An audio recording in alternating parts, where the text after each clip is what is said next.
Attention, le contenu de cette vidéo peut heurter la sensibilité des plus jeunes. Vous êtes prévenus. N'ayez pas peur de laisser un pouce bleu, d'activer les notifications et de vous abonner si ce n'est pas déjà fait. Mon nouveau voisin est incroyablement gentil. Toute la ville le déteste. Je ne sais vraiment pas pourquoi je vous dis ça maintenant, après tout ce qui s'est passé. Il est tard, encore une de ces nuits où je n'arrive pas à dormir. Et je me suis dit que si je sortais tout ça de ma tête pour le dire à quelqu'un, peut-être que ça arrêterait de faire mal. Alors soyez patient avec moi. Ça sera long parce que j'ai besoin de tout raconter correctement. Chaque détail, dans l'ordre. Sinon, je crois que je n'arrêterai jamais d'y repenser. Nous avons emménagé dans cette maison au printemps dernier. Ma femme est décédée il y a un peu plus d'1 an. Et après ça, je n'arrivais plus à assumer le crédit avec un seul revenu, pas avec 2 enfants. Alors nous avons déménagé pour plus petit. Une maison plus petite, un jardin plus petit, une nouvelle ville, un changement d'école en cours d'année pour les 2 enfants, ce qui est une forme de cruauté particulière à un certain âge. Ma fille a 14 ans. Elle a détesté chaque instant de ce déménagement. Ses amis étaient désormais à 1 heure de route et elle s'est assurée que je le sache tous les jours. Des portes claquées un peu trop fort, des réponses un peu trop courtes. Mon fils a 5 ans. Il ne comprenait pas vraiment ce qui était arrivé à sa mère et il ne comprenait certainement pas pourquoi nous quittions la seule maison qu'il ait jamais connue. Il voulait juste que j'aille bien. Il me le disait, sans prévenir, debout dans la cuisine, avec un bol de céréales dans les mains. « Je veux que tu sois heureux, papa. » 5 ans, et il disait ça à son père. Le jour où le camion de déménagement est arrivé, je portais un carton avec les vieux ustensiles de cuisine de ma femme le long de l'allée. Quand un homme a traversé la pelouse depuis la maison voisine, Brian. Fin cinquantaine, peut-être plus âgé, difficile à dire. Il nous a dit d'emblée qu'il avait perdu sa femme quelques années plus tôt, avant même que l'un de nous ait vraiment dit quoi que ce soit. Comme s'il voulait poser ce fait sur la table avant qu'on ne puisse se faire une autre opinion de lui. Il était un peu maladroit. Il se tenait trop près quand il parlait. Il riait trop longtemps à ses propres blagues. Et parfois à des choses qui n'étaient même pas drôles. Mais il semblait inoffensif. Il était un peu attendrissant, dans le genre vieil homme seul. Il a parlé de combien ça devait être excitant de recommencer ailleurs, et j'ai jeté un coup d'œil vers ma fille dans le couloir, parce qu'elle se tenait là bras croisés, avec l'air de vouloir être n'importe où ailleurs sur Terre. Tout le monde n'est pas excité, ai-je dit. Il a suivi mon regard jusqu'à elle, et quelque chose a changé dans son visage, avant qu'il ne le dissimule d'un sourire. « Elle va s'y faire », a-t-il dit. « Les nouveaux endroits, ça prend juste du temps. » Elle l'observait pendant tout ce temps, et elle n'a pas dit un seul mot, mais je me souviens de l'expression sur son visage. Ce premier soir, après le départ du camion de déménagement, la maison n'était plus que des cartons empilés jusqu'au plafond dans chaque pièce. J'ai entendu ma fille au téléphone à l'étage avec une de ses anciennes amies. Je me suis arrêté un instant devant sa porte, hésitant à frapper, et j'ai décidé de ne pas le faire. Elle avait besoin d'espace pour faire son deuil du déménagement à sa façon, me suis-je dit, tout comme elle faisait encore le deuil de sa mère à sa façon. Je repense à cette décision plus souvent que presque n'importe quelle autre que j'ai prise. Pas parce qu'elle était mauvaise exactement, juste parce que c'était la première d'un si grand nombre de fois où j'ai choisi de la laisser seule avec quelque chose au lieu de lui demander ce que c'était. Pendant cette première semaine, notre voisin Brian était constamment à notre porte. Une gratinée un soir, un sac de tomates de son jardin le lendemain. De petites attentions, le genre de choses qu'on attendrait d'un retraité qui a tout son temps et personne avec qui le passer. Ma fille ne voulait rien avoir à faire avec tout ça. Elle disparaissait à l'étage dès qu'elle entendait sa voix à la porte. De la mauvaise humeur d'adolescente, me suis-je dit, comme pour tout le reste. C'est vers la 2e semaine que les cadeaux ont commencé à se tourner presque exclusivement vers mon fils. Une voiture télécommandée encore dans sa boîte. Un ensemble de figurines de dinosaures qui avait dû lui coûter 30 ou 40 euros. Les vieux hommes deviennent généreux quand ils sont seuls, me disais-je pour expliquer ça. Brian a commencé à régler son emploi du temps sur le nôtre. Pas de façon évidente, mais avec le recul, il était toujours dehors, exactement au moment où mon fils l'était. Arrosant une pelouse qui n'en avait pas besoin chaque fois que mon fils était dans le jardin. Il trouvait une raison d'être à sa boîte aux lettres au moment exact où le bus scolaire déposait mes enfants. Toujours avec une remarque adressée à mon fils en premier, avant que quiconque d'autre n'ait le temps de placer un mot. Il y a eu un moment, peut-être le 10e ou 11e jour, où il a dit quelque chose que j'ai complètement balayé sur le moment et que je ne peux plus arrêter de repasser dans ma tête. Mon fils s'était éraflé le genou sur l'allée, et Brian, qui était dehors, évidemment, est arrivé en trottinant plus vite qu'un homme de son âge ne le devrait. Il s'est accroupi, il a regardé le genou et a dit « Oh, ce n'est rien, tu devrais voir ce que j'ai soigné la dernière fois. » Puis il s'est repris, il a ri pour dissiper le malaise, et il a dit quelque chose sur le fait d'avoir été chef scout autrefois. Je me souviens avoir trouvé ça étrange sur le moment, et l'avoir oublié en 4 secondes. J'avais une entreprise à gérer, et une maison à déballer. Je n'avais pas de place dans ma tête pour chaque remarque étrange d'un vieil homme seul. Vers cette même période, j'ai eu une urgence professionnelle imprévue. Une réunion client que je ne pouvais pas reporter. Et aucune babysitter n'était prévue parce que nous ne connaissions encore personne en ville assez bien pour demander. Brian se trouvait justement dehors pendant que je me démenais pour trouver une solution. Et il a proposé de simplement surveiller mon fils pendant l'heure où je serais absent, disant qu'il avait des jouets et des dessins animés et que ça ne le dérangeait pas du tout. Je me souviens avoir vraiment considéré la chose, debout là avec mes clés en main, en retard, pensant que ça pourrait vraiment résoudre mon problème. Mais c'est ma fille qui a mis fin à ça. Elle a descendu les escaliers. Elle avait dû entendre la fin de la conversation par sa fenêtre. Et elle m'a dit qu'elle surveillerait son frère elle-même, que je n'avais pas besoin de le laisser aux voisins. Je lui ai dit que j'appréciais, mais qu'elle avait ses propres occupations cet après-midi-là. Et elle a dit que ça n'avait pas d'importance, qu'elle préférait rester à la maison. Alors, je n'ai pas insisté. Une part de moi était un peu soulagée de ne pas avoir à prendre la décision moi-même. Je ne lui ai jamais demandé pourquoi ça comptait autant pour elle. Environ 2 semaines et demie plus tard, je relevais le courrier quand Paul, le voisin d'en face, m'a arrêté au bord du trottoir. Paul est le genre de type qui tond sa pelouse le samedi et salue sans s'attarder. Alors quand il s'est attardé, j'ai su que c'était important. Il n'a pas tourné autour du pot comme je m'y attendais, et il avait l'air presque malade en me le disant, comme si les mots étaient restés en lui un moment et qu'il avait enfin décidé que quelqu'un devait les entendre. Il m'a dit tout net que Brian lui donnait la chair de poule depuis des années, et qu'il n'était pas le seul dans la rue à ressentir ça. Il a dit que Brian et sa femme avaient accueilli plusieurs enfants en famille d'accueil à une époque, surtout des garçons différents, quelques mois ici, une année scolaire là, et que chacun d'eux avait fini par être transféré vers une autre famille, plus vite que ce qui semblait logique à Paul.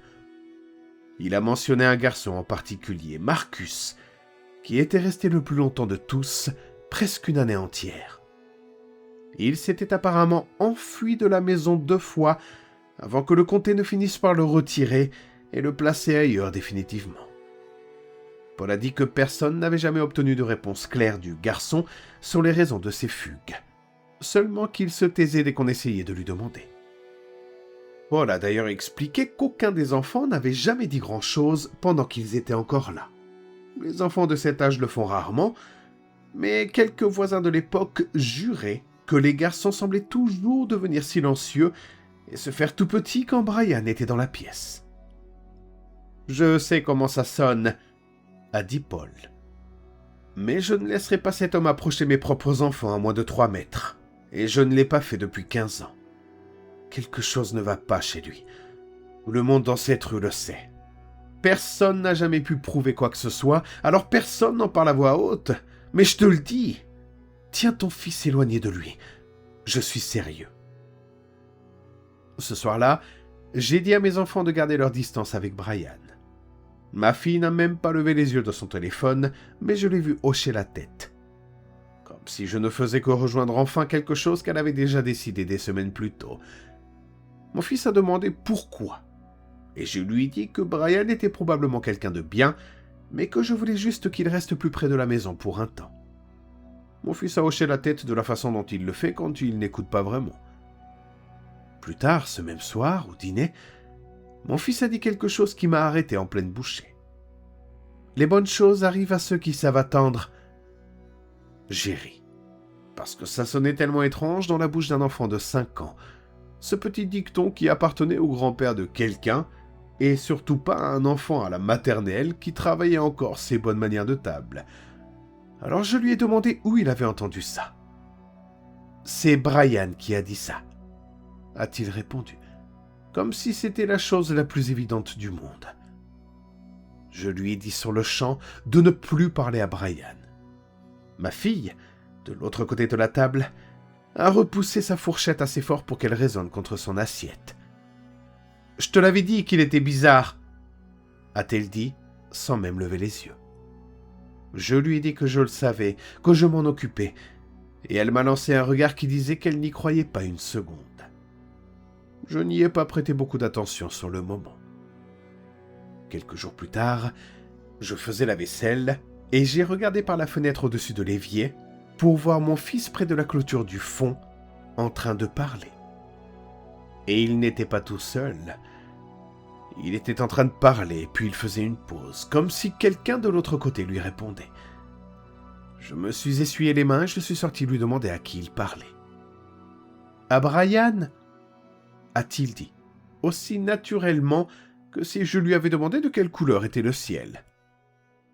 J'ai regardé vers la maison de Brian et j'ai aperçu la fin du mouvement de sa porte-fenêtre coulissante qui se refermait, lentement, sans précipitation, comme s'il s'était tenu là et avait simplement décidé que la conversation était terminée, plutôt que d'avoir été pris sur le fait.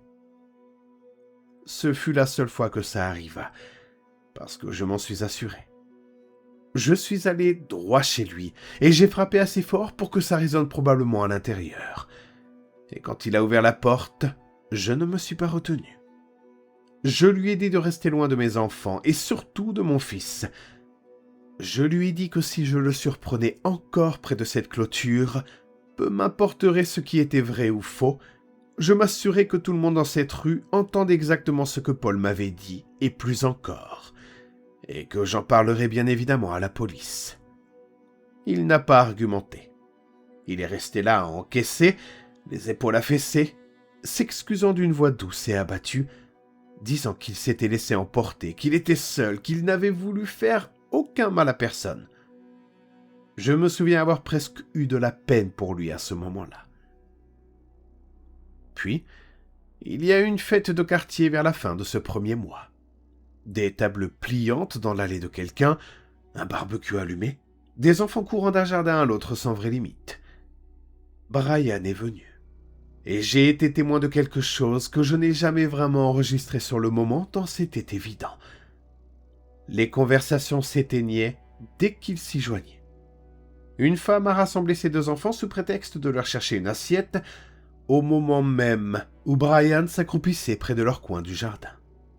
Un homme que je n'avais rencontré qu'une seule fois a placé tout son corps entre Brian et sa fille sans sembler y réfléchir, comme un réflexe. Personne ne lui a rien dit en face, personne n'en avait besoin. À un moment, j'ai perdu ma fille de vue pendant quelques minutes, et quand je l'ai retrouvée, elle se tenait près de la clôture au fond du jardin, assez proche de Brian pour que je devine qu'ils étaient en pleine conversation. Bras croisés, la voix basse mais tranchante d'une façon que je reconnaissais même à distance.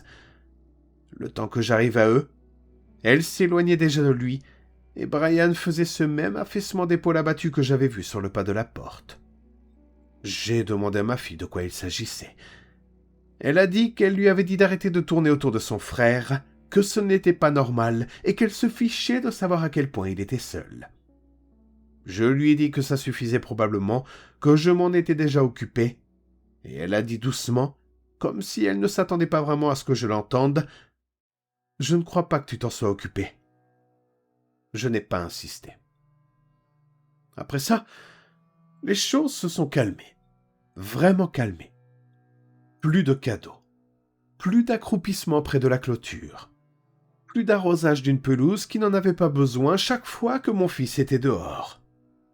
Je me suis senti malhonnêtement d'avoir été si dur avec lui. Peut-être qu'il n'était vraiment qu'un vieil homme triste qui avait oublié comment se comporter avec des enfants parce qu'il n'en avait plus l'occasion. Mon fils a changé un peu, lui aussi, d'une façon que j'ai remarqué sans pouvoir la nommer sur le moment. Il devenait silencieux parfois sans raison, le regard perdu au milieu d'un jeu, comme si son esprit était parti quelque part où je n'étais pas invité.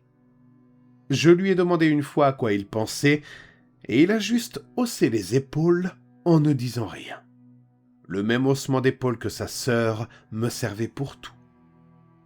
Je me suis dit que c'était juste une phase. Les enfants de cet âge deviennent moroses aussi. Ils n'ont simplement pas encore les mots pour ça.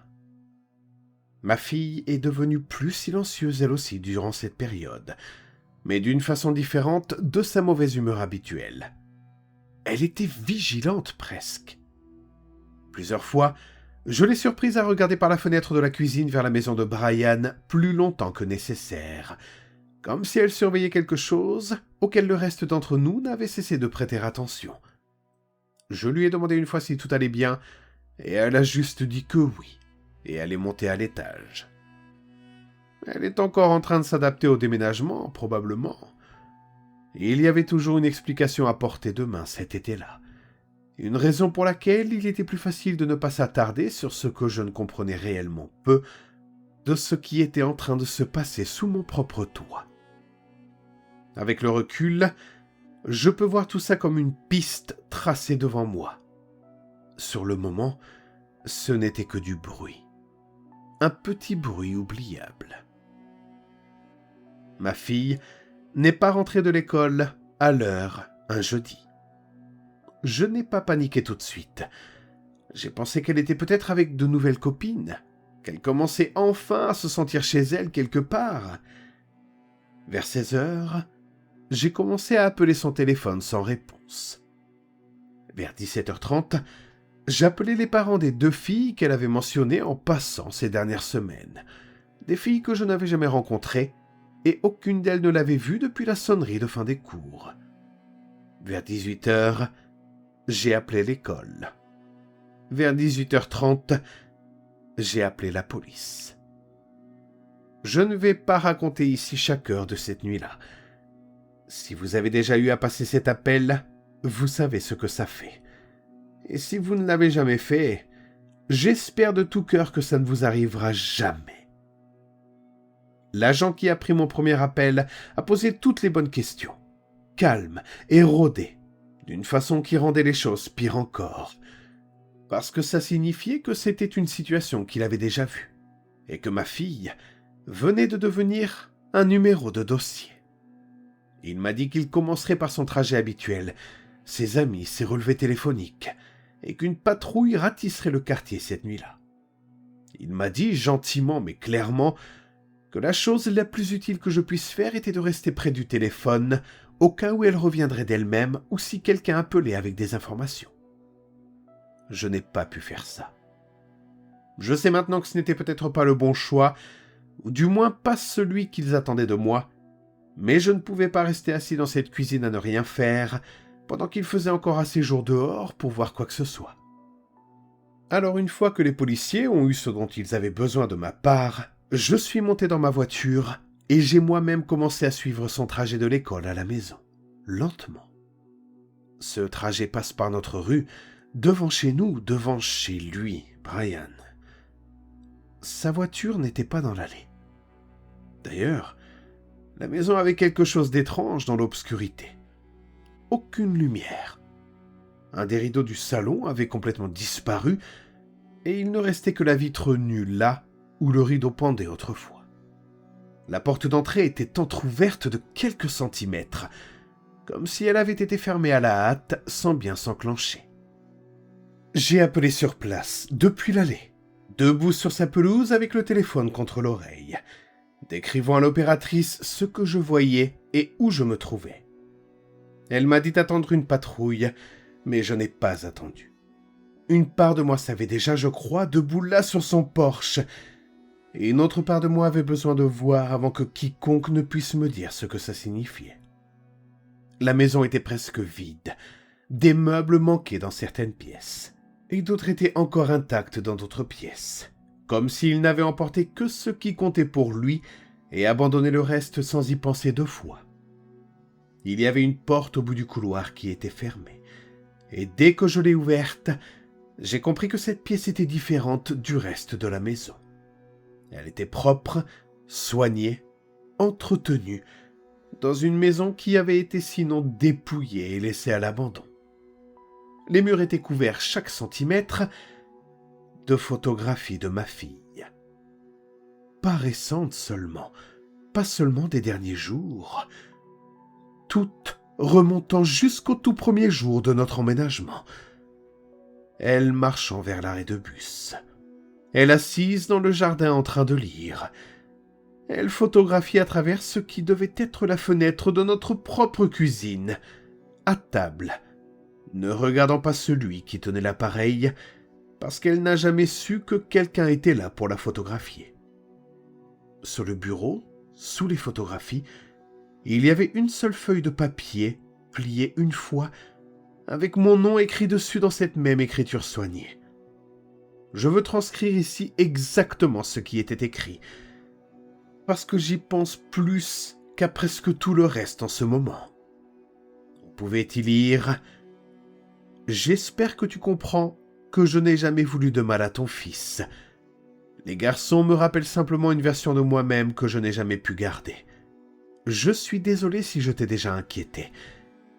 Tu es un bon père, meilleur que la plupart de ceux que j'ai observés au fil des ans. Je voyais bien à quel point tu te battais pour porter 2 enfants tout seul. Je me suis occupé de quelques garçons comme ça auparavant. Ils avaient besoin de moi plus que quiconque ne leur a jamais reconnu. Les gens trouvent toujours des raisons d'avoir peur d'un homme qui ne veut qu'aider. J'ai su lequel de vous deux avait le plus besoin de moi dès le jour où le camion est entré dans votre allée, avant même que je t'ai serré la main. Il y a des choses qu'un homme sait dès l'instant où il les voit. Un père n'a qu'une quantité limitée de lui-même à donner. La tienne est allée à ton fils. Je l'ai observé longtemps de près. Elle, ta fille, n'a jamais eu l'air heureuse en étant dans une pièce avec toi, et tu ne l'as jamais remarqué.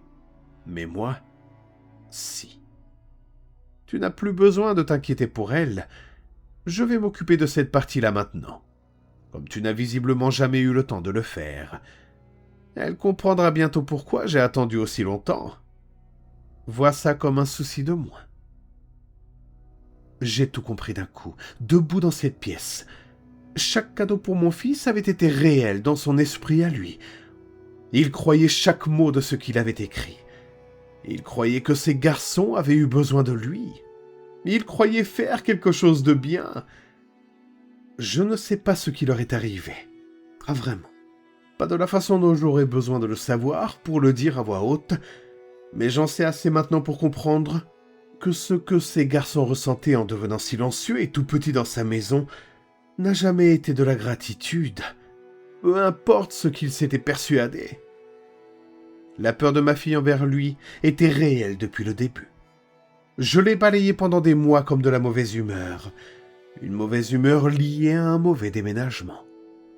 Elle était la seule d'entre nous à l'avoir vraiment vu tel qu'il était, et j'ai eu des mois d'occasion de lui demander ce qu'elle voyait, et je ne l'ai jamais fait. Je ne vous dis pas ça parce que je pense que quelqu'un va résoudre quoi que ce soit à ce stade. La police a cette lettre et toutes les photographies depuis un moment maintenant, et il y a des gens bien plus compétents que moi qui travaillent sur cette affaire. Je vous dis tout ça parce qu'il n'y a toujours rien d'autre à faire la plupart des nuits. Ma maison est silencieuse, et mon fils dort au bout du couloir, et je suis encore assis dans le noir à me demander comment un homme peut se persuader complètement que te prendre quelque chose revient à t'aider. Paul m'a prévenu clairement, et j'ai quand même baissé ma garde. Ma fille m'a prévenu aussi, à sa façon plus d'une fois. Et j'ai entendu les mots sans jamais entendre ce qu'elle voulait dire par là. J'ai cru que Brian était inoffensif et un peu maladroit, mais je me suis trompé sur toute la ligne. Et je le sais maintenant. Et je donnerais presque n'importe quoi pour l'avoir su à l'époque.